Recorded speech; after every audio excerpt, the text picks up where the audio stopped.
Hi friends, welcome back to my channel. ಹೇಗಿದ್ದೀರಾ? ಎಲ್ಲರೂ ಆರಾಮದಿರಿ ಅಂದ್ಕೊಂಡಿದ್ದೀನಿ. ನಾವು ಸಹ ಆರಾಮದ್ದೀವಿ. ಬನ್ನಿ, ಇವತ್ತು ಟೈಮ್ ಎಷ್ಟು? ಟೈಮ್ 5 ಗಂಟೆ. ಸಾಯಂಕಾಲ 5 ಗಂಟೆಯಿಂದ ವ್ಲಾಗ್ ಸ್ಟಾರ್ಟ್ ಮಾಡಿದ್ದೀನಿ. ನಾನು ಹಿಂದಿನ ವ್ಲಾಗಲ್ಲಿ ಹೇಳಿದ ಹಾಗೆ ಸದ್ಯದರಲ್ಲೇ ಊರಿಗೆ ಹೋಗೋದಿದೆ ಅಂತ ಹೇಳಿದ್ದೆ. ಹಾಗಾಗಿ ಪ್ಯಾಕಿಂಗ್ ನಡೆಸ್ತಾ ಇದ್ದೀನಿ. ಆಲ್ಮೋಸ್ಟ್ 20 ಡೇಸ್ ಊರಿಗೆ ಹೋಗ್ತಿದ್ವಿ, ನಮ್ಮ ಊರಿಗೆ. ಫಾರ್ ದ ಫಸ್ಟ್ ಟೈಮ್ ಟ್ರೈನಲ್ಲಿ ಹೋಗ್ತಿರೋದು. ಯಾದಗಿರಿಯಲ್ಲಿದ್ದಾಗ ಅಥವಾ ಧಾರವಾಡದಲ್ಲಿದ್ದಾಗ ಬಸ್ಸಿಗೆ ಹೋಗ್ತಿದ್ವಿ. ಫಸ್ಟ್ ಟೈಮ್ ಟ್ರೈನಿಗೆ ಹೋಗ್ತಿರೋದು ನಮ್ಮೂರಿಗೆ. ಹೋಗಿದ್ದೀವಿ ಅಂದ್ರೆ ನಮ್ಮ ಊರಿಗೆ ಹೋಗ್ತಿರೋದು ಫಸ್ಟ್ ಟೈಮ್. ಟ್ರೈನ್ನಾಗ ಹೋಗಿವಿ, ಆದ್ರೆ ನಮ್ಮ ಬೆನಾಳಕ್ಕೆ ಯಾವಾಗ ಬಸ್ಸಿಗೆ ಹೋಗಿದ್ದು, ಟ್ರೈನಿಗೆ ಹೋಗಿವಿ. ಅದೇ ನಮ್ಮ ಊರಿಗೆ ಹೋಗೋದು ಫಸ್ಟ್ ಟ್ರೈನಲ್ಲಿ ಟ್ರಾವೆಲ್ ಆಗೈತೆ. ಫಸ್ಟ್ ಟೈಮ್ ನಮ್ಮೂರಿಗೆ ಟ್ರೈನಿಗೆ ಹೋಗ್ತಿರೋದು ಫಸ್ಟ್ ಟೈಮ್ ನಮ್ಮೂರಿಗೆ. ಗೊತ್ತಿಲ್ಲ ಹೆಂಗಿರುತ್ತೋ ನೋಡಬೇಕು. ಟ್ರೈನಿನ ಅನುಭವ ಇದೆ, ಬಟ್ ನಮ್ಮೂರಿಗೆ ಹೋಗೋ ಟ್ರೈನ್ ಯಾವ ಥರ ಇರುತ್ತೆ, ಹೆಂಗಿರುತ್ತೆ ಗೊತ್ತಿಲ್ಲ. ಒಂದೊಂದು ಟ್ರೈನು ಒಂದೊಂದು ಏನು ಮೆಮೊರೀಸ್. ಹಾಗಾಗಿ ಪ್ಯಾಕಿಂಗ್ ನಡೀತಾ ಇದೆ. ಆಲ್ಮೋಸ್ಟ್ 20 ಡೇಸ್ ಬರಲ್ಲ, ಭಾಳ ಬ್ಯಾಗ್ ಆ್ಯಂಡ್ ಲಗೇಜ್ ಆಗುತ್ತೆ. ನೋಡಬೇಕು. 3 ಲಗೇಜ್ ಆಗತ್ತವ ಈಗ. ಇಲ್ಲಿ ಅಂತ ಹೇಳು ಹಿಂದೆ ಹಿಡಿತೈತಿ.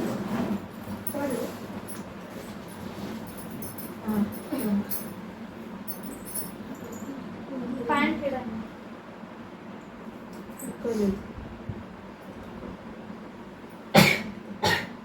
ಪ್ಯಾಂಟ್ ಬಿಡು.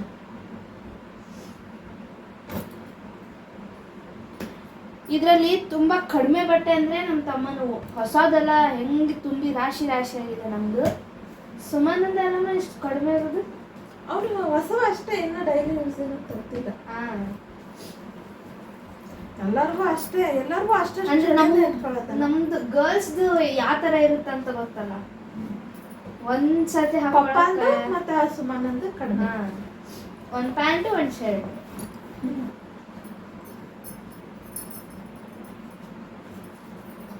ಪಾಪ ಅವನು ನಂದು ಮಾಡಾತಿಲ್ಲ ಅಂತಂದು ಮಾಡೋವಾಗ ಅವನೇ ಇಲ್ಲ, ಹೊರಗೆ ಹೋಗ್ತಾನೆ. ಇಲ್ಲಿ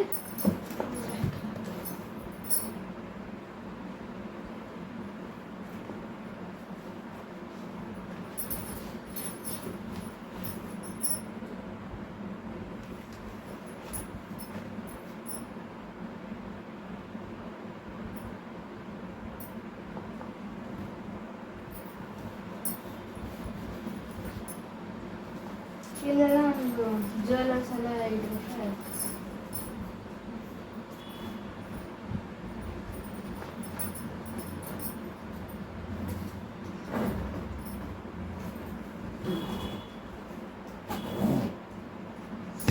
ಇದಿಷ್ಟು ಸಾಕು, ಭಾಳ ದಪ್ಪ ಆಯ್ತು.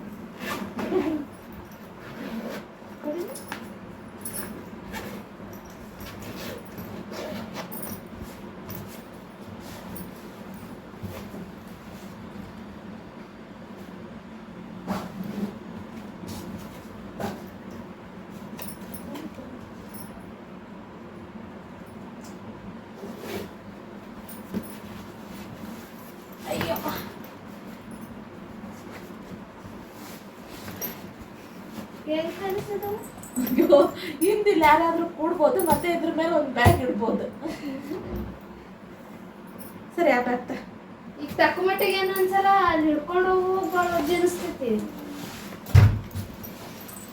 4 ಜನರು 20 ದಿನದ್ದು ಬಟ್ಟಿ ಅಲ್ಲ, ಮತ್ತೆ ಅದ್ರಾಗೂ ಬರೀ ಸುಮ್ಮನೆ ಹೋಗೋದಾಗಿದ್ರೆ ಪಪ್ಪಂದು ಕಡಿಮೆ. ಪಪ್ಪ ಅಷ್ಟು ದಿವಸ ಇರಲ್ಲ ಅಲ್ಲಿ. ಇರಲ್ಲ ಅಂದ್ರೆ ಹೊಸ ಬಟ್ಟೆ ಅಂತೂ ಒಯ್ಲೇಬೇಕಲ್ಲ. ಗಂಡ್ಮಕ್ಳು ಕಡಿಮೆನೆ ಹೇಳ್ಬೇಕು ಅಂದ್ರೆ. ಕೊಡ್ತೀನಿ. ನಾನು ವಿಡಿಯೋದಾಗ ಕಾಣತ್ತಿಲ್ಲ, ಸ್ಟಾಪ್ ಮಾಡತ್ತೆ ಭಾಳ ಲಾಂಗ್.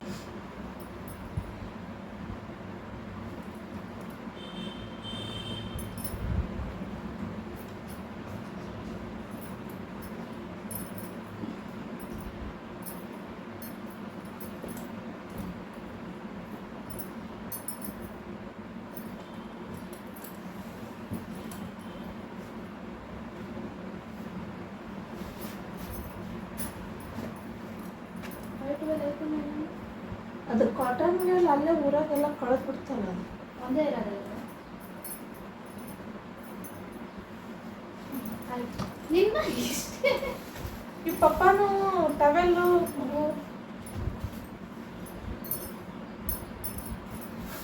ಅದು ಅದೇ ಎಷ್ಟು ತುಂಬಿತ್ತು ಇವಾಗ ನೋಡು.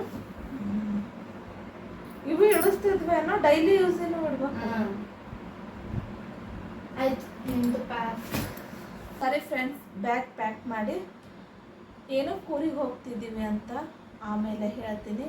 ಈಗ ಬ್ಯಾಗ್ನ ಪ್ಯಾಕ್ ಮಾಡಿ ಬರ್ತೀನಿ. ಸರಿ ಫ್ರೆಂಡ್ಸ್, ಬ್ಯಾಗ್ ಪ್ಯಾಕಿಂಗ್ ಅಂತೂ ಆಯಿತು. ಇನ್ನು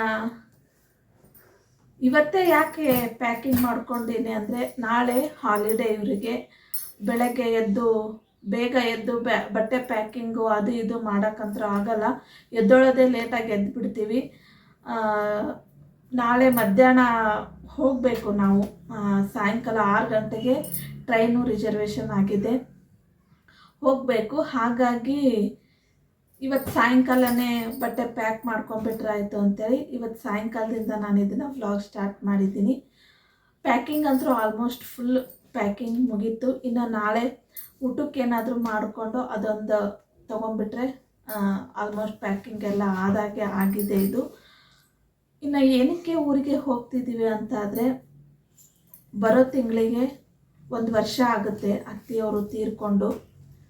ಹೋದ ವರ್ಷ ವರ್ಷದ ಈ 1-3 ತಿಂಗಳು ಏನು ಆಗಸ್ಟ್, ಸೆಪ್ಟೆಂಬರ್, ಅಕ್ಟೋಬರ್ ಈ 3 ತಿಂಗಳು ನಮಗೆ ಸಿಕ್ಕಾಪಟ್ಟೆ ಬೇಜಾರಿದ್ದ ತಿಂಗಳು. ಆ 3 ತಿಂಗಳು ಅತ್ತೆಯರು ವನವಾಸ ಅನುಭವಿಸ್ಬಿಟ್ರು. ತುಂಬಾ ಕಷ್ಟ ತುಂಬಾ ತ್ರಾಸ ಆಗಿಬಿಡ್ತು ಅವರಿಗೆ. ಅಂದ್ಕೊಂಡಿರಲಿಲ್ಲ ಹೀಗಾಗುತ್ತೆ ಅಂತ, ಹೇಳೋಕ್ಕೆ ಬೇಜಾರು. ಆದ್ರೂ 1 ವರ್ಷ ಕಳೆದು ಹೋಯಿತು. 1 ವರ್ಷದ ಪುಣ್ಯತಿಥಿ ಇದೆ ಅವ್ರದ್ದು. ಹಾಗಾಗಿ ಊರಿಗೆ ಹೋಗ್ತಿದ್ದೀವಿ. ಇದು ಒಂದೇ ಕಾರ್ಯಕ್ರಮ ಅಂತ ಏನು ಇಲ್ಲ. ಮತ್ತು ನೆಕ್ಸ್ಟ್ ಹಬ್ಬ ಬರುತ್ತೆ. ಹಬ್ಬನೂ ಸಹ ನಾವು ದೇವರೆಲ್ಲ ಪೂಜೆ ಎಲ್ಲ ಮಾಡಿಕೊಂಡು ಮನೆ ದೇವ್ರದ್ದೆಲ್ಲ ಪೂಜೆ ಮಾಡ್ತೀವಿ. ಆ ಹಬ್ಬನೂ ಸಹ ನಾವು ಜೋರು ಮಾಡ್ತೀವಿ. ಮತ್ತು 8 ದಿನಕ್ಕೆಲ್ಲ ಹೋಗೋದು ಬರೋದು ಆಗೋದಿಲ್ಲ ಅಂಥೇಳಿ ಮಕ್ಕಳದು ರಜೆ ಕೊಡ್ತಾರೆ 2nd. ಹಾಗಾಗಿ ಆಲ್ಮೋಸ್ಟ್ ಒಂದು 20 ಡೇಸ್ಗೆ ಆಗೋ ಅಷ್ಟು ಬಟ್ಟೆ ಪ್ಯಾಕ್ ಮಾಡಿಕೊಂಡು ನಾವು ಊರಿಗೆ ಹೋಗ್ತಾ ಇದ್ದೀವಿ. ಇನ್ನು ಅತ್ತಿಯರಿಗೆ ಏನಾಗಿತ್ತು ಅಂತ ಹೇಳಬೇಕು ಅಂದರೆ, ಅವರಿಗೆ ಕ್ಯಾನ್ಸರ್ ಆಗಿತ್ತು. ಗೊತ್ತೇ ಆಗಲಿಲ್ಲ. Last 4th stage 3rd stage last ಮೂಮೆಂಟಲ್ಲಿ ನಮಗೆ ಗೊತ್ತಾಯಿತು. ಆಪ್ರೇಷನ್ ಎಲ್ಲ ಮಾಡಿಸಿದ್ವಿ, ಹುಷಾರಾಗ್ತಾರೆ ಅಂತ ಅಂದ್ಕೊಂಡಿದ್ವಿ. ಆಪ್ರೇಷನ್ ಮಾಡಿದ ಮೇಲೂ ಡಾಕ್ಟ್ರೂ ಏನೂ ಇಲ್ಲ, ಇನ್ನೇನು ಹುಷಾರಾಗ್ತಾರೆ ಅಂತ ಹೇಳಿದರು. ತುಂಬ ಖುಷಿಯಾಗಿತ್ತು ಮನೆಯಲ್ಲಿ ಎಲ್ಲರಿಗೂ. ಸಡನ್ಲಿ ಅದು ಹೆಂಗಾಯಿತೋ ಏನಾಯಿತೋ ಹುಷಾರಾದೋ ಆಪ್ರೇಷನ್ ಆಯಿತು. ಆಪ್ರೇಷನ್ನು ಸಹ ಸಕ್ಸಸ್ ಆಗಿ ಎಲ್ಲ ಹುಷಾರಾಗಿದ್ದರು. ಅದು ಸಡನ್ಲಿ ಏನಾಯಿತೋ ಏನೋ ಗೊತ್ತಿಲ್ಲ. ಹಿಂದಿನ ದಿನ ಎಲ್ಲ ಆರಾಮೇ ಇದ್ದರು. ನೆಕ್ಸ್ಟ್ ಡೇ ಈ ಥರ ಆಗೋಯ್ತು ಅಂತೇಳಿ ಫೋನ್ ಬಂದಾಗನೇ ನಮಗೂ ಗೊತ್ತಾಗಿದ್ದು. ಈ ಥರ ಸೀರಿಯಸ್ ಆಗಿದೆ, ICUನಲ್ಲಿದ್ದಾರೆ ಅಂತಂದಾಗನೇ ಗೊತ್ತಾಗಿದ್ದು. ನಾವಿಲ್ಲಿ ಬೆಂಗಳೂರಲ್ಲಿ, ಅವರು ಅಲ್ಲಿ. ಭಾಳ ಕಷ್ಟ ಆಗೋಯಿತು ನಮಗೆ ಆ ಟೈಮಲ್ಲಿ. ಹೋಗೋದು ಬರೋದು ಪಟ್ಟಣ ಹೋಗೋಕ್ಕೆ ಆಗಲಿಲ್ಲ. ಲಾಸ್ಟಿಗೆ ಅವ್ರನ್ನ ಮಾತಾಡ್ಸೋಕ್ಕಾಗಲಿಲ್ಲ, ಅವ್ರನ್ನ ನೋಡೋಕ್ಕಾಗಲಿಲ್ಲ, ಏನೂ ಆಗಲಿಲ್ಲ. ಅದಂತೂ ಭಾಳ ಬೇಜಾರಿದೆ ನಮಗೆ. ಅವರಿಗೆ ಮೊಮ್ಮಕ್ಕಳಂದರೆ ತುಂಬ ಇಷ್ಟ. ಲಾಸ್ಟಿಗೆ ಮೊಮ್ಮಕ್ಕಳನ್ನು ಸಹ ಅವರಿಗೆ ತೋರ್ಸೋಕ್ಕಾಗಲಿಲ್ಲ ಅನ್ನೋದು ಬೇಜಾರಿದೆ ನನಗೆ.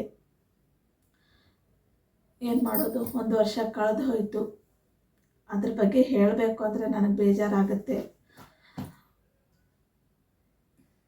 ಇನ್ನು ಅತ್ತಿಯರು ಎಲ್ಲ ಅತ್ತಿಯರ ಥರ ಇರಲಿಲ್ಲ ನಮ್ಮತ್ತೆ.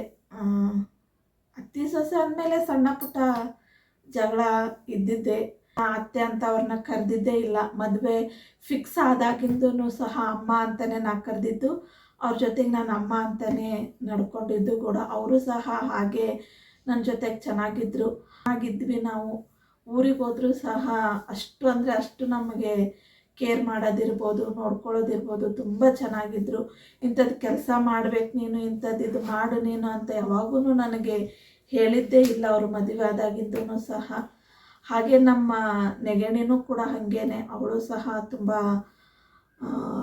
ಅಂದರೆ ಇನ್ನು ಇದನ್ನು ಮಾಡು ಅಂತ ಹೇಳಿ ನೀ ಏನೂ ಮಾಡಲ್ಲಲ್ಲ ಅಂತೇಳಿ ಅವಳು ಸಹ ನನ್ನ ಜೊತೆಗೆ ಒಂದು ದಿನವೂ ಜಗಳ ಮಾಡಿಲ್ಲ. ತುಂಬಾ ಚೆನ್ನಾಗಿದ್ವಿ ನಾವು. ಇದೊಂದು ಬೇಜಾರು ನಮಗೆ, ಬಿಟ್ಟರೆ ಬೇರೆ ಏನೂ ಇಲ್ಲ. ಇದು ಒಂದೇ ಬೇಜಾರು. ಹೇಳಬೇಕು ಅಂದರೆ ತುಂಬ ಇದೆ. ಹೇಳ್ಕೊಳ್ತಾ ಕೂತ್ಕೊಂಡ್ರೆ ವಿಡಿಯೋ ಫುಲ್ ಲೆಂದಿ ಆಗೋಗುತ್ತೆ. ಹಾಗಾಗಿ ಈ ವ್ಲಾಗ್ನ ಇಲ್ಲಿಗೆ ಎಂಡ್ ಮಾಡ್ತಾ ಇದ್ದೀನಿ. ಇದು ಬರೀ ಪ್ಯಾಕಿಂಗ್ ವ್ಲಾಗ್ ಆಗಿರುತ್ತೆ ಅಷ್ಟೇ. ಇನ್ನು ನಾಳೆ ಹೋಗೋದನ್ನು ನಿಮ್ಮ ಜೊತೆಗೆ ಶೇರ್ ಮಾಡ್ಕೊಳ್ತೀವಿ.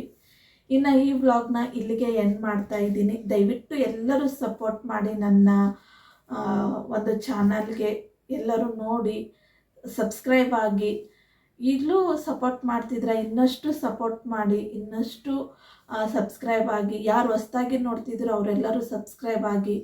ಚೆನ್ನಾಗಿರೋ ಅಂದರೆ ರೆಸಿಪೀಸು, ಎಲ್ಲ ಥರದ ಟಿಪ್ಸು ನಿಮಗೆ ಸಿಗುತ್ತೆ ನನ್ನ ಒಂದು ಚಾನಲ್ನಲ್ಲಿ. ಪ್ಲೀಸ್ ದಯವಿಟ್ಟು ಸಬ್ಸ್ಕ್ರೈಬ್ ಆಗಿ. ಇವತ್ತಿನ ನನ್ನ ವ್ಲಾಗು ನಿಮ್ಮೆಲ್ಲರಿಗೂ ಇಷ್ಟ ಆಗಿದೆ ಅಂತ ಅಂದ್ಕೊಳ್ತೀನಿ. ಇಷ್ಟ ಆದರೆ ಲೈಕ್ ಮಾಡಿ, ಶೇರ್ ಮಾಡಿ, ಹೇಗಿತ್ತು ಅಂತ ಕಮೆಂಟ್ ಮೂಲಕ ತಿಳಿಸಿ. ಹಾಗೆ ಸಬ್ಸ್ಕ್ರೈಬ್ ಆಗೋದನ್ನು ಮಾತ್ರ ಮರಿಬೇಡಿ. ಪಕ್ಕದಲ್ಲಿರೋ ಬೆಲ್ ಐಕಾನ್ ಒತ್ತಿ. ಮತ್ತೆ ಮುಂದಿನ ವ್ಲಾಗೊಂದಿಗೆ ಸಿಗೋಣ. ಮುಂದೆ ವ್ಲಾಗ್ಗಳು ತುಂಬ ಇಂಟ್ರೆಸ್ಟ್ ಆಗಿರುತ್ತೆ. ದಯವಿಟ್ಟು ವಾಚ್ ಮಾಡಿ, ಸಪೋರ್ಟ್ ಮಾಡಿ. ಮತ್ತೆ ಮುಂದಿನ ವಿಡಿಯೋ ಒಂದಿಗೆ ಸಿಗೋಣ. ಅಲ್ಲಿವರೆಗೂ ಸರ್ವೇ ಜನ ಸುಖಿನೋ ಭವಂತು. ಬಾಯ್.